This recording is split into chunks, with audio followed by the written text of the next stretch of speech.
Welcome to special analysis. నేను రమా మండవ. ఈరోజు అనాలిసిస్లో భాగంగా మనం తీసుకోబోతున్న టాపిక్ ఏంటంటే కిరణ్ కుమార్ రెడ్డి పేరుతో బీజేపీ సీమలో నయా ప్లాన్ అంటూ కూడా మనం ఒక టైటిల్ ఖాయం చేయడం జరిగింది. సో కిరణ్ కుమార్ రెడ్డి పేరుతో బీజేపీ ఏం రాజకీయం చేయబోతూ ఉంది, అది కూడా పర్టికులర్లీ సీమ జిల్లాల్లో ఎలాంటి రాజకీయానికి బీజేపీ ప్లాన్ చేస్తోంది. ఈరోజు ఇది రాష్ట్ర రాజకీయాల్లో చాలా సీరియస్గా హాట్ టాపిక్ అయిన అంశం. చాలామందికి అనుమానాలు రావచ్చు. కిరణ్ కుమార్ రెడ్డి మొన్నటి ఎన్నికల్లో రాజంపేట టికెట్ దక్కింది ఆయనకి బీజేపీ నుంచి. బట్ ఆయన ఆ ఎన్నికల్లో మిథున్ రెడ్డి చేతిలోని ఓడిపోవడం జరిగింది. ఓడిపోయిన తర్వాత క్వైట్గా ఉన్నారు, ఆయన చాలా కామ్ అయిపోయి ఉన్నారు. అలాంటి పరిస్థితుల్లో ఈరోజు కిరణ్ కుమార్ రెడ్డిని అడ్డం పెట్టుకుని బీజేపీ రాయలసీమ రాజకీయాల్లో ఏమీ రాజకీయాలు ప్లే చేయబోతుంది అనేది చాలామందికి అనుమానం రావచ్చు. కానీ ఇక్కడే ఒక ట్విస్ట్ ఉంది.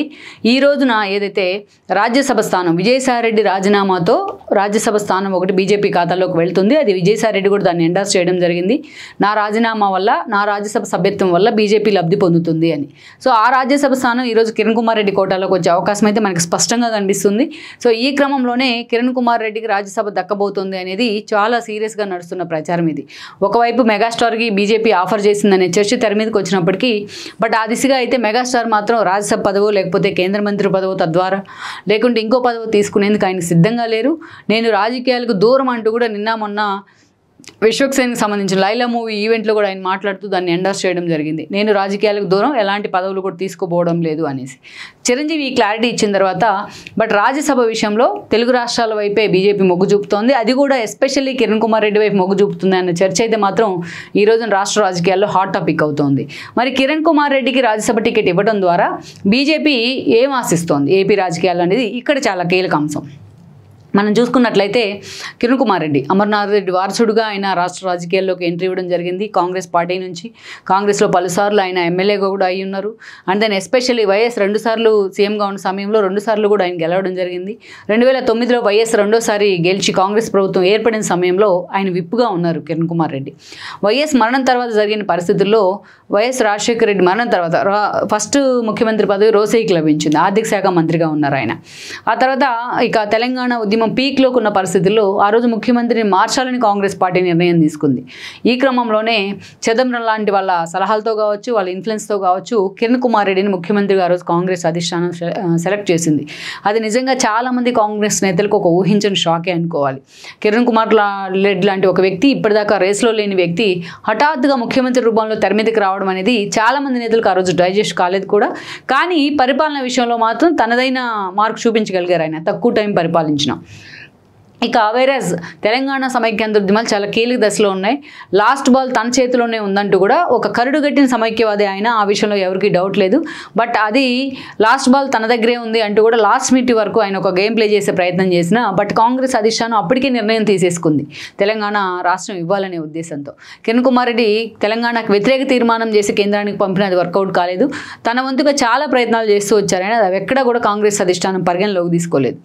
లాస్ట్ మినిట్ వరకు హోల్డ్ చేశారైనా. ఈ క్రమంలోనే తన చేతుల్లో ఇంకెలాగూ ఈ పరిస్థితి లేదని చెప్పేసి ముఖ్యమంత్రి పదవికే రాష్ట్రం కోసం రిజైన్ చేసిన పరిస్థితి. యాక్చువల్గా చాలామందికి డౌట్ రావచ్చు, కిరణ్ కుమార్ రెడ్డికి అన్ని పవర్స్ ఉంటే రాష్ట్రం విడిపోకుండా ఆపొచ్చు కదా అనేది. బట్ అప్పటికే కాంగ్రెస్ పార్టీ నిర్ణయం తీసేసుకుంది. ఆల్రెడీ ఆయన ఇటీవల చెప్పడం జరిగింది. సో లాస్ట్ మినిట్ వరకు కూడా ఆయన హోల్డ్ చేసే ప్రయత్నం చేసిన అది వర్కౌట్ కాలేదు. ఈ క్రమంలోనే తెలంగాణ వాదులకు కూడా ఆయన ఒక సమైక్యవాదిగా ముద్రపడ్డారు, ఒక వ్యతిరేకగా ముద్రపడ్డారు. దెన్ ముఖ్యమంత్రి పదవి ఒక రోజు ఉన్నా 2 రోజులు ఉన్నా అది ముఖ్యమంత్రి పదవే. రాష్ట్రం సమైక్యంగా ఉండాలని చెప్పి తన ముఖ్యమంత్రి పదవిని కూడా ఆయన వదులుకున్నారు. బొత్స లాంటి వాళ్ళు కూడా ఆ రోజు రేస్లో ఉన్నారు ఆ ముఖ్యమంత్రి పదవి తీసుకోవడానికి కూడా. సో అలాంటి పరిస్థితుల్లో మనం చూసినట్లయితే ఆయన సమైక్యాంధ్ర పార్టీని పెడతాం జరిగింది. ముఖ్యమంత్రి పదవి వదులుకున్న తర్వాత సమైక్యాంధ్ర పార్టీ పెట్టారు ఆయన. బట్ రాష్ట్రం విడిపోయిన తర్వాత సమైక్యాంధ్ర పార్టీ పెడతాం అనేది అంత ఈజీగా జనం డైజెస్ట్ చేసుకోలేకపోయారు. ఆ పార్టీ ప్రామినెంట్ సీట్లే కాదు కొన్ని సీట్లు కూడా సాధించలేకపోయింది. దెన్ ఆ తర్వాత కిరణ్ కుమార్ రెడ్డి కానీ ఆయన పార్టీ కానీ పూర్తిగా స్తబ్దుగా ఉండిపోయారు 5 ఏళ్ల పాటు. దెన్ ఇక ఎన్నికలకు ముందు 2014 ఎన్నికల కంటే ముందు కిరణ్ కుమార్ రెడ్డి స్వయంగా తమ్ముడైన కిషోర్ కుమార్ రెడ్డి టీడీపీ జెండా కప్పుకునే ప్రయత్నం చేశారు. ఆ ఎన్నికల్లో ఆయనకి 2019 ఎన్నికల్లో నుంచి టికెట్ ఇస్తే ఆ ఎన్నికల్లో ఆయన ఓడిపోవడం జరిగింది చింతల రామచంద్రారెడ్డి చేతిలోని. అక్కడి నుంచి మనం చూసుకున్నట్లయితే ఇక కిరణ్ కుమార్ రెడ్డి ఎస్పెషల్లీ జగన్మోహన్ రెడ్డి హయాంలో కావచ్చు, అంతకుముందు రాష్ట్రం విడిపోయి కొత్త రాష్ట్రం ఏర్పడిన తర్వాత కావచ్చు, కొన్ని రోజులు కాంగ్రెస్తో సేల్ అయ్యే ప్రయత్నం చేశారు. రాహుల్ గాంధీతో కలిసి అనేక వేదికల మీద విభజన హామీలను వినిపిస్తూ కూడా ఆయన మాట్లాడిన పరిస్థితి ఉంది. బట్ కాంగ్రెస్ వల్ల 2019 ఎన్నికల్లో కాంగ్రెస్ సరిగా పెర్ఫామ్ చేయలేని పరిస్థితుల్లో ఆయన మళ్ళీ కొన్ని రోజుల పాటు పూర్తిగా సైలెంట్ అయిపోయినారు. ఇక ఒక దశలో బీజేపీలోకి వెళ్తారని ప్రచారం జరిగినా అంత తొందరగా ఆయన ఆ డెసిషన్ తీసుకోలేకపోయారు. మొన్నటి తెలంగాణ ఎన్నికలకు ముందు, ఏపీ ఎన్నికల కంటే ఒక 7 నెలల ముందు జరిగిన తెలంగాణ ఎన్నికల సమయంలో ఆయన ఆ సమయంలో బీజేపీ జెండా కప్పుకున్నారు. బట్ బీజేపీలో ఆయన తెలంగాణలో కొన్ని కార్యక్రమాల్లో పాల్గొంటే స్థానిక బీజేపీ నేతలు కూడా విజయశాంతి లాంటి వాళ్ళు ఆయన వ్యతిరేకించారు కూడా అప్పట్లో. దెన్ ఆయన బీజేపీలోకి వచ్చిన తర్వాత నుంచి ఆయనకి ఏపీ అధ్యక్ష బాధ్యతలు ఇస్తారని ఒక ప్రచారం జరిగింది. అటు రాజులతోనూ, ఇటు కాపులతోనూ, ఇటు పురంధేశ్వర్ లాంటి కమ్మ సామాజిక వర్గాలతోనూ బీజేపీ రాష్ట్రంలో చేసిన ప్రయోగం అయితే ఒక విఫల ప్రయోగంగా మిగిలింది. సీట్లు వస్తున్నాయి కానీ ఇతర పార్టీలతో కలిస్తే ఓట్ షేర్ విషయంలో మాత్రం బీజేపీ వెనుకబడే ఉంది. అందుకే ఒక రెడ్డి సామాజిక వర్గం విషయంలో చాలా సీరియస్గా బీజేపీ ఫోకస్ పెట్టింది.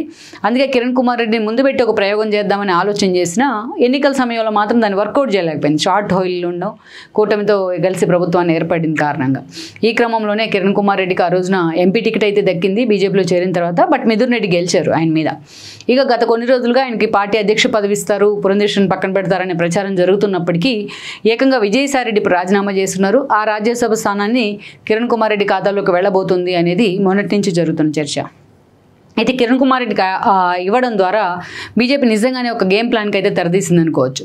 ఎందుకంటే రాయలసీమ జిల్లాలో కూటమి పొత్తుల్లో కారణంగా ఈరోజు ఏ సత్యకుమార్ లాంటి వాళ్ళు, ఏ పార్థసారథి లాంటి వాళ్ళు ఎమ్మెల్యేలుగా గెలిచి ఉండొచ్చు, కొంతమంది మంత్రులు అయి ఉండొచ్చు. కానీ రాయలసీమలో బీజేపీ ఎంట్రీ అనేది అంతంత మాత్రంగానే ఉంది. అందుకే ఈ రోజున ఆ స్థాయిలో బీజేపీ ఒక రెడ్డి సామాజిక వర్గాన్ని అక్కడ పుష్ చేయాలని కూడా భావిస్తూ వస్తుంది. ఇక్కడ చూస్తుంటే కోస్టల్ బెల్ట్లో ఆల్రెడీ రాజమండ్రి నుంచి పురంధేశ్వర్ కూడా ఎంపీ అయి ఉన్నారు, ఆమె రిప్రజెంట్ చేస్తూ ఉన్నారు. అదిగాక చాలామంది శ్రీనివాస వర్మ లాంటి వాళ్ళకి బీజేపీ నుంచి మంత్రి పదవులు కూడా దక్కాయి. ఇటు ఏదైతే కృష్ణా కావచ్చు, గుంటూరు కావచ్చు, ఇలాంటి జిల్లాను రిప్రజెంట్ చేస్తూ సునీల్ చౌదరి లాంటి నేతలు ఉన్నారు. ఈరోజు సీఎం రమేష్ లాంటి వాళ్ళు అనకాపల్లి నుంచి పోటీ చేసి ఉత్తరాంధ్ర మీద చాలా సీరియస్గా ఫోకస్ పెట్టారు. అంత నేకెడ్గా బీజేపీకి గ్రౌండ్ కనిపిస్తుంది రాయలసీమలోనే. అందుకే కిరణ్ కుమార్ రెడ్డి లాంటి వాళ్ళని రాజ్యసభ ఇచ్చి అక్కడ ఫోకస్ చేస్తే ఆయన పూర్తి స్థాయిలో 4 రాయలసీమ జిల్లాల్లో అయినా పార్టీని లైమ్లైట్లో ఉంచే అవకాశం ఉంది అని కూడా బీజేపీ అధిష్టానం భావిస్తూ ఉంది. ఆ క్రమంలోనే కిరణ్ కుమార్ రెడ్డికి ఈ రోజున రాజ్యసభ స్థానం ఇవ్వడం ద్వారా రాయలసీమ 4 జిల్లాల బాధ్యతలను ఆయన చూసుకుంటారని కూడా బీజేపీ భావిస్తోంది. అంత సీరియస్గా రాయలసీమ మీద ఫోకస్ పెట్టాలని కూడా బీజేపీ నేతలు లెక్కలు కడుతూ ఉన్నారు. మరి కిరణ్ కుమార్ రెడ్డి విషయంలో ఈ ఈక్వేషన్, బీజేపీ అగ్రనేతలు తెర మీద తెస్తున్న ఈక్వేషన్ ఎంతవరకు వర్కౌట్ అవుతుందనేది మనం చూడాల్సి ఉంది. ఈ వీడియో మీకు నచ్చినట్లయితే please share, like and subscribe.